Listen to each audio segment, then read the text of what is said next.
제가 이제 좀 친하게 지내는 이제 목사님이 계세요. 근데 이제 그 목사님께서 이제 선교사로 파송을 받으셨다가 이제 최근에 다시 이렇게 파송한 교회로 돌아오셨어요. 그래서 이제 그 교회에서 이제 설교를 이렇게 하시는 것을 제가 이제 홈페이지에 들어가서 이렇게 보았는데 이제 탕자 설교를 하시는 거예요.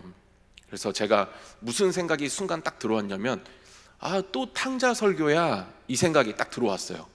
그래가지고 제가 그 목사님한테 이제 문자를 보냈어요. 네, 이제 형이라고 편하게 부르거든요. 그래서 형, 탕자 설교 이제 좀 그만했으면 좋겠어, 이렇게 제가 보냈어요. 그런데 제가 지금 탕자 설교를 또 하고 있잖아요. 근데 제가 느낀 게 뭐냐면 제가 굉장히 경솔했다라는 생각을 하게 됐습니다. 그래서 이렇게 누가복음을 보면서 탕자를 보는데 정말 탕자를 아무리 묵상해도 끝이 없고 또 하나님의 사랑을 아무리 묵상해도 끝이 없다라는 것을 제가 알게 되었고, 굉장히 그 발언이 경솔했다라는 사실을 제가 알게 되었습니다. 그래서 오늘 또 이렇게 오셨는데 또 이렇게 탕자 본문 읽으면서 또 탕자 설교인가 할 수 있지만 이 안에 숨겨진 또 깊이 있는 하나님의 사랑을 깊이 있게 깨닫는 귀한 시간 되시기를 주님의 이름으로 소망합니다. 우리는 이렇게 예상을 하면서 살아가죠. 사람이라면 누구나 예상을 하면서 살아갑니다. 근데 이 예상은 미래에 대해서 예측하는 것이죠.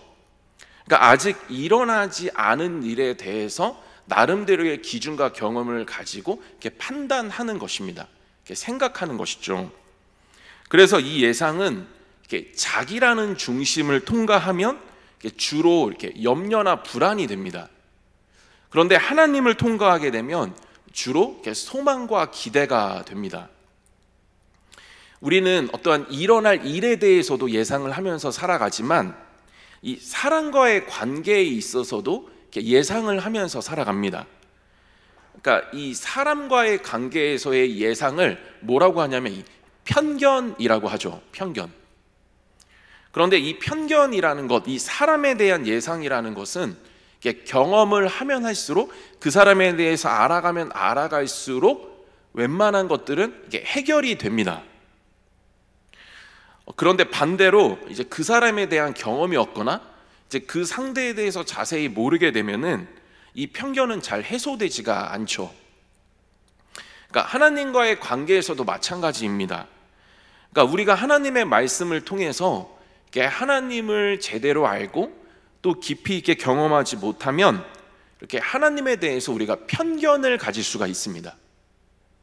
그러니까 하나님을 올바로 인식하고 그에 맞게끔 나아가야 되는데 이 편견이 그렇지 못하게 만들 수도 있다라는 것입니다. 그러니까 오늘 본문의 이 탕자는 잘 알고 계시듯이 이제 아버지를 떠납니다. 그리고 마음대로 살다가 이제 뭐라고 이야기하냐면 이제 돌아가야겠다라고 스스로 결단을 하죠. 그러니까 오히려 흉년이 그에게는 이 돌아갈 수 있는 어떤 동기가 되었던 것이었습니다. 오늘 본문 18절 19절입니다. 내가 일어나 아버지께 가서 이르기를 아버지, 내가 하늘과 아버지께 죄를 지었사오니 지금부터는 아버지의 아들이라 일컬음을 감당하지 못하겠나이다. 나를 이 품꾼의 하나로 보소서 하리라 하고. 그러니까 탕자가 이렇게 아버지께 돌아갈 결단을 하고 있는데 지금 약간 어색한 장면이, 그러니까 어색한 말이 하나가 있는데 그게 뭐냐면 자기를 지금 비하하고 있다라는 거예요. 그러니까 나를 품꾼의 하나로 보소서 하리라 하고 하면서 지금 자기를 이 자녀의 신분이 아니라 비천한 종의 신분으로 스스로를 지금 전락시키고 있다라는 것입니다. 그런데 이 자신을 품꾼이라고 지금 전락시키면서 비하를 하고 있는데 그 근거가 무엇이냐면 앞에 나오듯이 이 죄를 지었사오니, 그러니까 죄를 지었기 때문에 내가 품꾼이 되어야 한다라고 지금 탕자 스스로 정의를 내리고 있는 것이죠. 그러니까 여기서 알 수 있는 것은 뭐냐면 죄는 자기에 대한 인식을, 자기 신분에 대한 인식을 제대로 하지 못하게 만든다라는 것입니다. 그러니까 죄를 지으면 사람은 자신을 비천한 신분으로 전락시킬 수 있고 자기를 비하할 수 있다라는 것이죠. 왜냐하면 죄가 이 자신을 제대로 보는 눈을 왜곡시키고 변질시키기 때문에 그렇습니다. 그러니까 죄를 짓게 되면 우리는 굉장히 이렇게 영적으로 무기력하게 되죠. 그러니까 영적으로 이렇게 어떤 믿음을 붙들 수 있는 그 힘을 이렇게 상실하게 됩니다. 그러니까 감소하게 되죠. 그러니까 영적으로 힘을 발휘하기가 힘든 거예요. 그러니까 예수님을 통과해서 나 자신을 보는 어떠한 영적인 힘이 상실되니까 그냥 내가 보고 싶은 대로 나를 바라보기 시작하는 것인데, 그 어떤 통과하는 필터가 무엇이냐면 이 죄라는 거예요. 그러니까 내가 스스로 나를 판단하기 시작하는데 무슨 필터를 통해서 나를 보기 시작하냐면 죄라는 필터를 통해서 나를 보기 시작하는 거예요. 그러니까 어떻게 되면 나를 보는 관점이 왜곡되기 시작하는 것이죠. 예수님을 통과해서 하나님이 나를 보시고 계시는 관점을 붙들고 믿음으로 살아가야 되는데, 죄를 지어서 영적으로 힘이 없다 보니까 이 사실을 붙들 수가 없어요.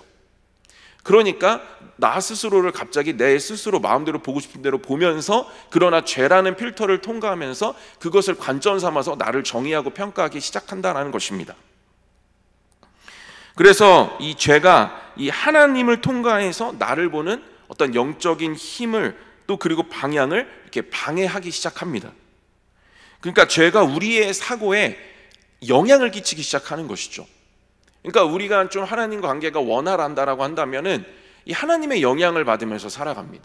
그래서 비전이 있고 내가 조금 넘어졌어도 하나님 주시는 신분이 끝까지 붙들어지고 막 이러면서 막 살아가게 되는데, 우리가 죄를 짓게 되면 갑자기 이 죄를 지었다라는 이 죄가 주는 이 영향력 속에서 우리가 사고를 형성하면서 그렇게 살아가는 것입니다. 그래서 죄 지은 나를 통과해서 보는 것이죠. 그러니까 내가 죄를 통과해서 나를 보는 것입니다. 그래서 그 나를 내 마음대로 평가하고 정의해서 내 신분을 전락시켜서 그렇게 그 다음의 방향에 대해서 결정하고 나아가게 됩니다. 그리고 죄는 이것을 무엇이라고 우리에게 생각하게 만드냐면 이 죄인의 도리라고 생각하게 만든다는 것이죠. 그래서 우리는 죄를 짓게 되면은 이 죄인의 도리를 다 해야 된다라는 이 죄책감을 갖습니다. 그러니까 죄책감을 가지면서 이 죄책감을 가지고 뭔가 내 자신의 신분을 비하하고 전락시키면서 그렇게 뭔가 낮은 자세로, 잘못된 낮은 자세로 살아가는 것이 이 죄인의 도리라고 생각을 하게 됩니다. 그러니까 탕자 또한 자신이 지금 누구인지 제대로 모른 채 위축되어서 그냥 죄의 근거에서 자신을 판단하기 시작합니다. 그러니까 올바른 자기 객관화가, 이 영적인 객관화가 전혀 제대로 되고 있지 않은 지금 그러한 상황입니다. 이 자기 객관화라는 것이, 그러니까 저희가 신앙생활할 때도 중요하지만 일반 이 삶을 살아갈 때도, 생활을 할 때도 자기 객관화라는 것이 너무나도 중요합니다. 그러니까 우리가 살아갈 때 자기를 제대로 볼 줄 알아야 한다라는 것이고, 자기를 제대로 볼 때 뭔가 그 삶의 변화나 가치 적용이 적절하게 이루어질 수 있습니다. 그런데 대부분의 사람들은 이 자기 자신을 제대로 볼 줄을 잘 모릅니다. 그래서 너무나도 좋은 사람인데 자기 자신을 잘 못 보니까 낮은 자존감에 있기도 하고, 너무 또 쉽게 교만해지기도 하고, 그러니까 자기 객관화가 잘 안 되는 것이죠. 이것이 왜 그러냐면 이렇게 자기를 판단할 정확한 기준이 흔들리기 때문에 그렇습니다. 그러니까 이제 세상에서 살아가는 것은 또 세상의 기준을 받아들이지 않습니까? 그러면은 그 세상의 기준을 통해서 나를 계속해서 들여다보는 것이죠. 그러니까 뭔가에 하나님 주시는 기준이 아니고 세상의 기준으로 나를 평가하고 판단하다 보니까 굉장히 내가 부족한 존재로 여겨지는 겁니다. 그래서 뭔가 부족하지도 않은데 굉장히 부족한 존재로 여기고 낮은 자존감에서 또 살아갈 때가 있다는 것이죠. 그리고 또 예수님이라는 기준이 있게 되면 또 나 자신을 예수님을 통과해서 보기 때문에 자기 객관화가 이루어집니다. 내가 얼마나 존귀한 존재인지를 알게 되고 그 가치를 알기 때문에 가치 있는 삶을 추구하면서 그렇게 살아가게 됩니다. 그런데 이 기준을 모호하게 만들고 흐리게 만드는 것이 무엇이냐면 이 죄라는 것이죠. 그러니까 이 기준을 붙들고 나를 이렇게 붙들 수 있는, 그러니까 내가 누구인지를 알 수 있는 영적인 힘을 굉장히 무력화시킵니다. 그렇다 보니까 이 정체성에 대한 불명확성을 가지고 살아가게 하고, 정체성을 모르니까 이 인생의 방향이나 목적을 제대로 깨닫지 못하고 그렇게 반응하면서 살아가게 합니다. 탕자는 지금 자신이 누구인지를 지금 제대로 인식하지 못했습니다. 그러니까 그 중심에는 죄가 있었죠. 그러니까 죄를 지었기 때문에 지금 자신을 하찮은 존재로 나름대로 평가를 해서 지금 비하하고 있는 것입니다. 그러니까 죄가 자기 객관화를 지금 방해하고 있는 것이죠. 그러니까 제가 이 오은영 교수님이 나오는 금쪽 같은 내 새끼라는 이 프로를 가끔 보는데, 거기에 나오는 많은 아이들 중에 몇몇 아이들이 공통적으로 행하는 행동이 하나 있는데, 그게 뭐냐면 자기를 비하한다라는 거예요. 그것이 어떤 아이는 심각하게 자해까지 막 이루어지더라고요. 그러니까 어떤 아이가 자기가 잘못을 했어요. 근데 부모 앞에서 막 용서를 받으려고 막 자해를 하는 거예요. 막 본인의 뺨을 막 때리면서 제가 죄인이에요, 제가 잘못했어요, 막 이러는 거예요. 근데 부모님이 그걸 보고 그래 너가 잘못했지 이렇게 하는 부모가 한 명도 없어요. 너무나도 막 부모님, 그 어머니가 막 눈물을 흘리면서 너 왜 그러냐고, 내가 언제 그러라고 그랬냐고 말하면서 막 슬픔을 토해내는 것들을 이제 제가 보게 되었습니다. 정말 저는 이 영적으로도 하나님도 우리를 바라보면서, 만약에 우리가 막 죄인의 도리를 다해야 된다는 걸 생각하면서 막 죄책감에 빠져서 스스로를 비하하고 있다라고 한다면, 하나님도 우리를 바라보실 때 너무나도 그렇게 측은히 바라보실 수 있다라는 생각을 제가 하게 되었습니다. 왜 그런 것일까요? 우리는 왜 이렇게 잘못을 하거나 좀 죄를 지으면 왜 스스로를 위축시키는 것일까요? 우리가 살아온 문화에서 이 존재적인 접근이라는 것이 굉장히 괴리감이 있기 때문에 그렇습니다. 그러니까 우리가 이렇게 종교적으로 또 비종교적으로 하나님께 이게 어떤 조건적으로 이렇게 접근하는 이유는 무엇이냐면, 우리가 조건적인 삶을 살았기 때문입니다. 지금까지. 그러니까 저희가 이렇게 어느 세월을 이렇게 지금까지 살아온 세월을 이렇게 살았는데 무조건 이렇게 조건적으로 살아왔습니다. 그러니까 무엇을 해야지만 나의 존재를, 나의 가치를 인정받을 수 있는, 뭔가 성취를 이루어야지만 내 가치를 인정받을 수 있는 그런 환경을 살아왔다라는 것이죠. 조건적인데 갑자기 하나님께서 무조건적으로 접근하십니다. 그러니까 이 무조건적인 게 이해는 되는데 뭔가 내가 경험한 것이 없으니까 뭔가 낯선 것이죠. 그러니까 알겠는데, 그러니까 뭔가 죄를 짓게 되면 이 무조건적으로 나를 수용하신 그 하나님의 사랑을 신뢰하고 돌아가기보다는 뭔가 다시 비종교적으로, 종교적으로, 조건적으로 그렇게 하나님께 다시 다가가게 됩니다. 그러니까 우리의 그게 삶의 패턴이고 습관이 되는 것이죠. 하나의 예를 들어 보겠습니다. 만약에 여러분들이 이렇게 한번 기억을 더듬어 보세요. 그러니까 집에서 이렇게 어머니가 굉장히 아끼는 유리컵을 이렇게 탁상에 올려져 있었는데 여러분들이 실수로 딱 깼다고 한번 생각해 보십시오. 그러면 이제 반응이 두 가지로 나뉘겠죠. 하나는 조건적인 접근, 그러면서 이거를 왜 깼니 하면서 너는 왜 그 모양이니, 이거 있고, 하나는 또 존재적인 접근, 다치지 않았니? 이거. 어느 쪽이 더 가까우세요? 또 어느 쪽을 더 가깝게 반응하고 계세요? 그러니까 저희가 이쪽이 좀 부족한 거예요. 그러니까 존재적으로 접근, 그거보다 우리가 뭔가 행한 것에 대한 그에 맞는 어떠한 반응들이 늘 왔다라는 것이죠. 그러니까 그냥 우리의 행동이, 뭔가 우리의 잘못이 존재적으로 받아들여진 이 경험이 너무나도 없기 때문에 이 하나님이 우리의 존재 그 자체, 일단 돌아오기만 하면 받아주시는 그 하나님의 어떠한 사랑을 우리가 가끔은 신뢰하지 못하고 또 회개의 자리로 나아가지 못하고 그렇게 죄책감으로 그렇게 살아갈 때가 있다는 것입니다. 그래서 대부분 우리가 용서받았던 과정을 살펴보면 이게 잘못된 낮아짐이 늘 있었다는 것이죠. 뭔가 자신을 비하시켜야 되고, 용서받기 위해서 불쌍한 척해야 되고, 뭔가 그렇게 했을 때 우리가 선생님으로부터, 어떤 권위자로부터 그렇게 용서받았던 기억이 더 많은 것입니다. 무언가를 계속 낮아진 그 자세로, 또 나를 하찮은 존재로 계속해서 뭔가 여기는 그 습관을 통해서 계속해서 용서를 이렇게 받으려고 했다는 패턴이 우리 가운데 남아있다는 것이죠. 근데 이것은 결국에 무엇으로부터 초래가 되냐면, 이 대상에 대한 올바른 이해가 있지 못하면 그렇습니다. 그러니까 대상에 대해서 이해가 있지 않으면 그 성품을 의심하게 되어져 있죠. 그러니까 결국에는 나 자신을 하찮게 여기고 비하하고 뭔가 불쌍한 척하고 한다라는 것 자체가 이 대상의 성품에 대해서 의심하고 있는 것들을 내포합니다.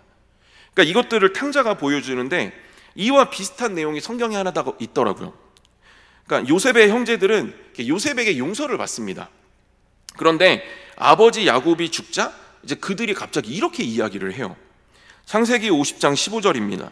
요셉의 형제들이 그들의 아버지가 죽었음을 보고 말하되 요셉이 혹시 우리를 미워하여 우리가 그에게 행한 모든 악을 다 갚지나 아니할까 하고, 혹시 의심하는 것이죠.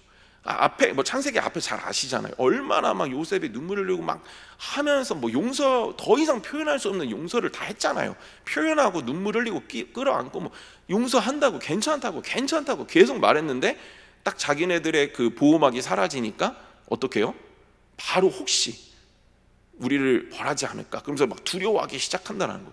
그러니까 상대가 용서를 했다고 계속 얘기하는데도 의심하는 거예요. 그러니까 요셉이 뭘 하기 시작하냐면 다시 이야기합니다. 21절에 당신들은 두려워하지 마소서, 내가 당신들과 당신들의 자녀를 기르리리다 하고 그들을 간곡한 말로 위로하였더라. 그러니까 또 나는 당신들을 용서했습니다, 괜찮습니다, 그냥 편하게 좀 지냅시다, 내가 당신들을 책임지겠습니다, 계속 얘기하고 있는 것이죠. 그러니까 혹시라고 의심하는 형제들에게 요셉은 또 다시 상기시켜주고 있는 거예요. 근데 탕자도 이와 같은 모습을 똑같이 보여줍니다. 그러니까 돌아간 집에서 아버지가 탕자를 받아줘요. 아시잖아요. 그러니까 그대로 받아줍니다. 막 멀리 있는 데다 달려가서 막 끌어안고 입 맞추고 막 해요. 막 신식 끼고 반지 끼우고 막 해요. 하는데 가슴 찢어지는 소리를 해요. 탕자가 뭐라고 얘기했냐면, 아들이 이르되 아버지, 내가 하늘과 아버지께 죄를 지었사오니 지금부터는 아버지의 아들이라 일컬음을 감당하지 못하겠나. 또 그러니까 자기가 아까 앞에서 결심한 품꾼의 하나로 보소서 하리라 하고 요거를 그대로 아버지에게 다시 얘기해요.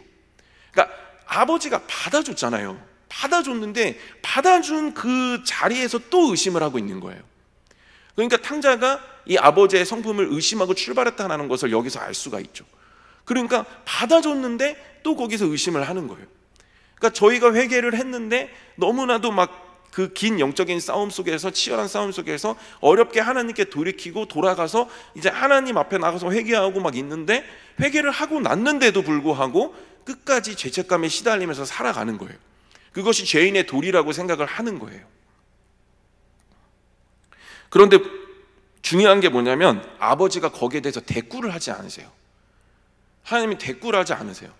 자기를 지금 비하시키고 막 자기를 막 지금 그냥 품꾼의 하나로 여겨달라고, 차라리 일을 시켜달라고, 그게 내가 편하다고 막 이렇게 말하고 있는데, 하나님 아버지는 거기에 대꾸하지 않으시고 사람들 앞에서 공포하세요.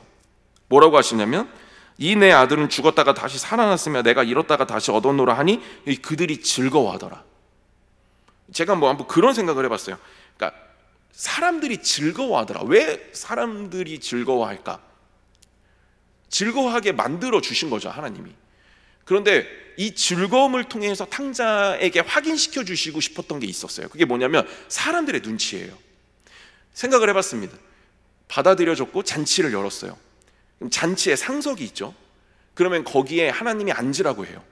그럼 저는 너무 부끄러울 것 같아요. 그러니까 아버지가 받아들여줬다는 건 알겠어요.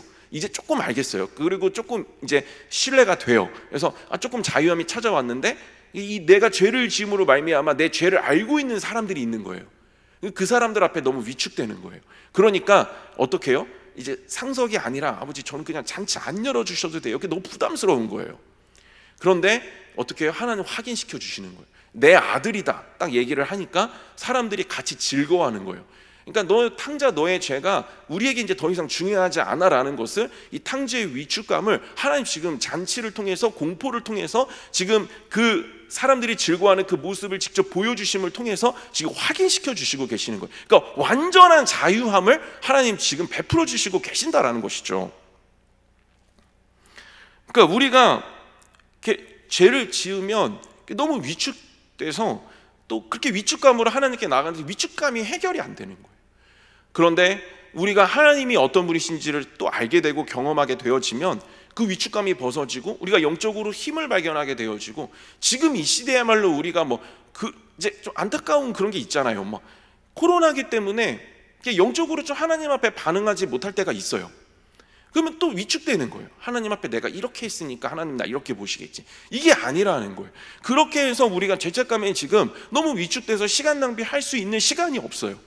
우리가 빨리 그것들을 벗어버리고 하나님 앞에 좀 소홀히 했던 것들을 좀 벗어버리고 빨리 이제는 어떻게 해요? 하나님 앞에 기운 차리고 나아가서 하나님이 나를 완전히 자유케 해주시는 그 하나님의 용서를 경험하고, 그래서 힘을 다시 얻어서 저 세상에 나아가서 코로나지만 그래도 하나님은 살아계심을 계속해서 선포하는 그 사명 감당이 우리에게 빨리 이루어져야 된다는 거예요. 저는 이 시간에 뭐 무조건 용서하시는 하나님 그분을 이야기하고 있는 것은 아닙니다.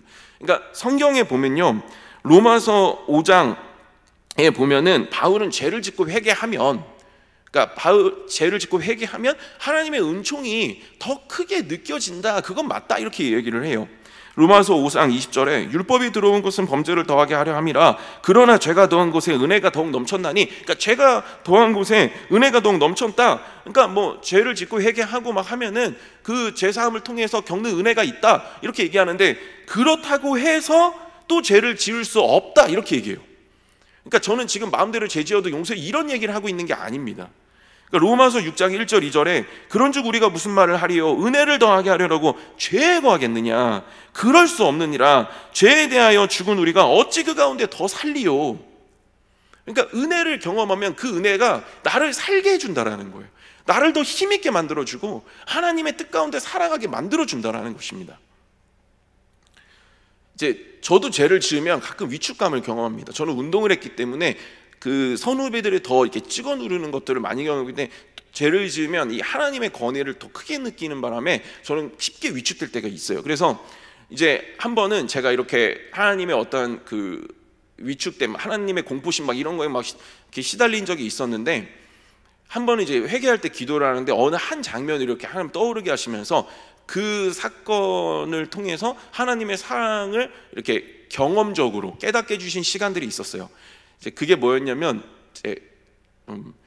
제가 이제 고3 때 이제 보통 대학이 3월에 정해집니다. 저 야구를 했거든요. 그러니까 3월에 대충 이제 대학이 정해지는데, 대학이 정해졌어요. 그러니까 서울에 있는 한 대학이 정해졌는데, 그날 제가 너무 컨디션이 너무 안 좋은데, 그날 어떤 날이었냐면 그 대학교와 저희 고등학교가 연습 시합을 하는 날이었어요. 근데 대학생들이 고등학생들이랑 시합을 한다는 것은 저를 보러 온다라는 거죠. 그러니까 그 팀에서 저를 보겠다라는 거죠. 그래서 제가 이제 선발을 나갔는데 1회에 8점을 주고 무참히 깨지고 내려왔습니다. 그리고 뭐 아예 가운데 공을 집어던지도 못하고 컨디션이 너무 안 좋아가지고, 그래서 그 대학에서 코치님이 없어진 일로 합시다 하신 거예요. 와, 진짜 뭐 부모님 볼 낙도 없고 절망에 밀려오는 거죠. 그리고 그 다음날 훈련을 하는데 야구가 하고 싶지가 않은 거예요. 그래가지고 어떻게 했냐면 야구 뒷담을 넘어서 제가 집을 나간 거죠. 운동장을 이탈해서 도망간 거죠. 청소년들이 안 들었으면 좋겠는데, 아무튼 그래가지고 그 도망을 가고 이제 창문을 띄워놓고 담을 띄우면서 도망을 막 이제 뛰어가는데 뒤에서 3명이 쫓아오는 거예요. 제 친구들이 나도 같이 가 말하면서 막 뛰어오는 거예요. 그래서 4명이 함께, 제가 이제 배명고 나왔으니까 잠실역에서 막 2호선까지 어떻게 뛰어갔는지 모르겠어요. 막 2호선을 타고 이제 어느 역에, 그러니까 그 가는 도중에 친구 한 명이 그 한양대역에 내리면은 자기 친구가 거기 산다라는 거예요. 그래서 거기 우리가 좀 거할 수 있다, 숨어 있을 수 있다라는 거예요. 그래가지고 거기 2호선 타고 한양대역에 내려가지고 그 친구 집에 막 숨어 있는데, 그 친구가 이제 좀 버겁잖아요. 4명이 계속 자기 집에 와 있으니까. 그러니까 자기 친구 한 명을 소개시켜 줄 테니까 그 친구 집으로 가라는 거예요. 그래서 어느 지방으로 저희를 이렇게 데려다 줬어요. 그래가지고 저희 4명이 이제 그 지방에 갔어요. 지방에 가서 한 일주일 이렇게 숨어 있는데 라면만 먹다 보니까 이제 밥이 먹고 싶은 거예요. 근데 돈이 없잖아요. 그래가지고 이제 핸드폰을 다 켜보자. 그래서 핸드폰을 딱 켰어요. 켰는데 친구 한 명이 야, 너네 밥도 못 먹고 있지? 그러면서 내가 돈을 몰래 전달해 줄 테니까 나를 잠깐 만나자 그러는 거예요. 그래서 라면만 먹었고 이제 좀 판단력이 흐려졌잖아요. 그래가지고 야, 우리 한번 믿어보자 해가지고 이제 그 아이가 만난 약속 장소로 그 4명이 같이 이렇게 함께 갔어요. 근데 도착하는 순간에 갑자기 봉고차 2대가 도착을 하더니 문이 드르륵 열리더니 이제 코치랑 애들이 저희들을 덮쳐가지고 저희들을 잡아가지고 이제 양쪽에 팔짱 끼고 잡혀가듯이 해서 야구장으로 돌아갔어요. 잡힌 거죠. 그래서 돌아갔는데 제가 무슨 생각부터 들었을까요? 감독님한테 맞는 거는 뭐 물론이고, 이제 가면 나는 이제 진짜 거의 뭐 안 되겠구나, 뭐 이제 많이 혼나겠구나, 막 이런 생각을 했죠. 근데 그것보다 야구 뭐 감독님 한번 맞으면 끝나는 거니까 괜찮은데, 저희 아버지가 저를 굉장히 많이 혼내실 것 같다라는 생각이 들었어요. 그래서 예상이 되는 거예요. 그 막 안성에서 잡혀가지고 가는데 이제 서울까지 1시간 걸리잖아요.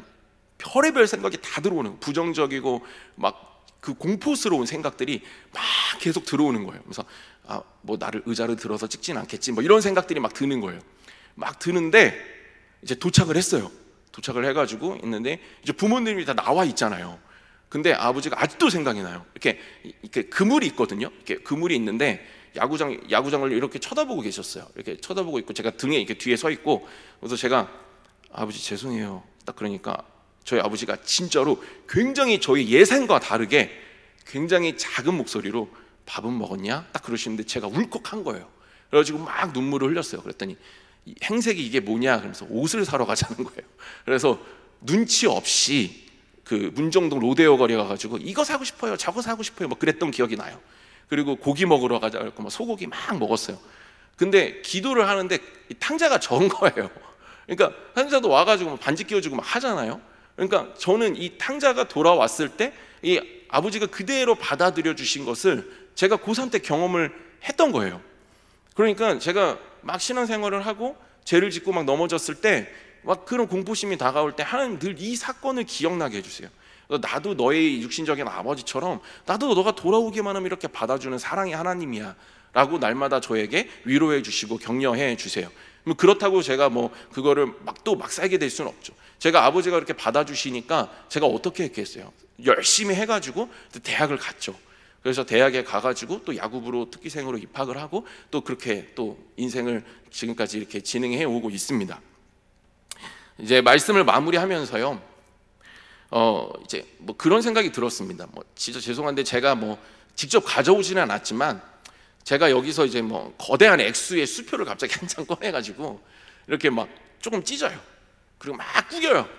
그리고 갑자기 가서 이거 가지세요, 이거 받으세요 하면은 안 받으실 건가요?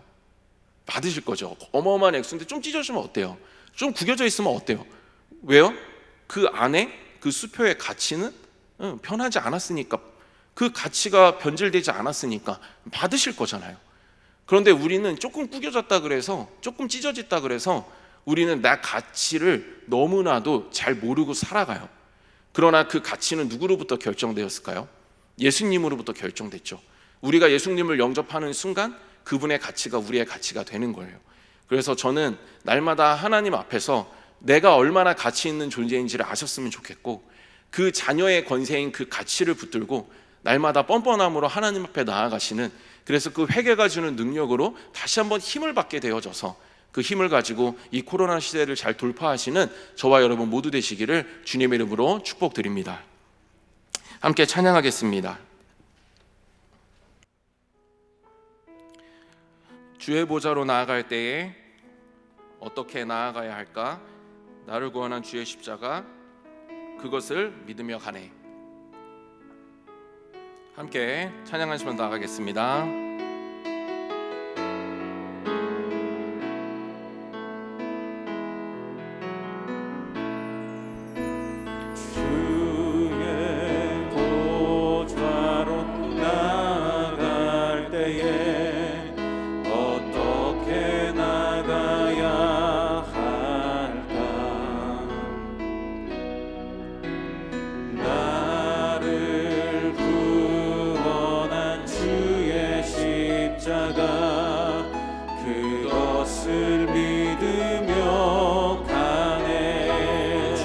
나아갈 때에 주의 보좌로 나아갈 때에 나 여전히 부족하나, 나를 품으신 주의 그 사랑, 나를 품으신 주의 그 사랑, 그것을 믿으며 자격 없는 내 힘이 아닌, 자격 없는 내 힘이 아닌, 오직 예수님의 보혈로, 오직 예수님의 보혈로, 자격 없는 내 힘이 아닌, 자격 없는 내 힘이 아닌, 오직 예수님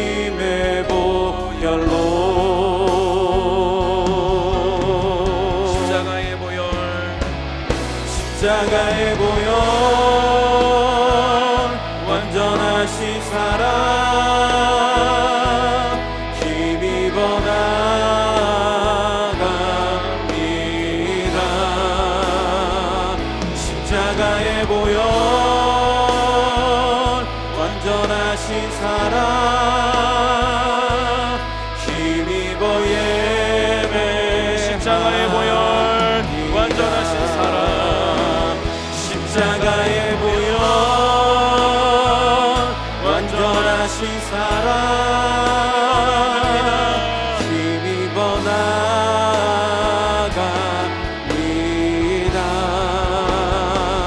십자가의 보혈 완전하신 사랑 예배합니다 힘입어 예배합니다 시간 함께 기도하기 원합니다. 주님, 죄로 인해 자녀의 신분을 망각하지 않게 하여 주시고 품꾼 의식을 버리게 하여 주시옵시며 나의 가치, 그 예수 그리스도 결정된 그 가치를 붙들고 그 특권인 자녀의 신분으로 하나님께 힘있게 나아가는 내가 되게 하여 주시옵소서.